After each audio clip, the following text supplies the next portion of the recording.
home buyers will get when interest rates drop. Hi, I'm Brad, the mortgage artist. I was just having a conversation with a buyer that was saying, hey, I might wait till rates get better before I get serious about my purchase.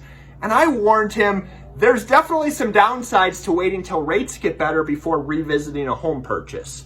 And namely, it's going to be a lot harder to get an offer accepted in the future when rates get better, because the amount of competition that might pop up in the market will make it change from, inventory levels right now are lower than where they were a year ago. The only thing keeping this more of a balanced market as opposed to a crazy seller market like it's been for a decade is that higher interest rates have helped slow down buyer demand. And so there's not as much competition despite inventory levels being lower.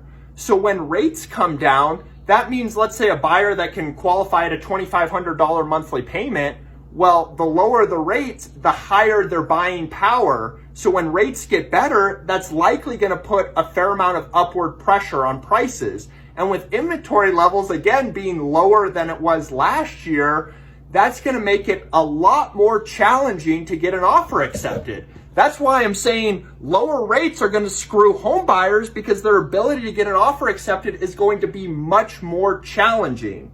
The flip side of it is homeowners will benefit from lower rates, because those that already own a property, and if they're financed that house, they could consider a refinance and reduce the interest rate in the future and not have to enter a very competitive market. So if somebody can qualify at where they're at, and I get it, I'm not saying, oh, higher rates are great for buyers, although that's what I'm saying, the monthly payment's higher, but it's one of the things that's keeping competition down lower so that a home buyer actually has a chance of getting that offer accepted and being able to compete and negotiate and those type of things. So if somebody owns a house, they can consider a refinance in the future. But if you're considering buying a house in the next few years, please don't do what a lot of people are doing that said, I'm going to wait for rates to get better to revisit this. Because when I hear that, I say, you're going to wait for there to be a lot more competition before you try to hop back into the market. And you're going to reference this video a year or two from now and be like, man, maybe Brad was right about that. So if there's anything that we can do to help, feel free to reach out. I hope this perspective helps.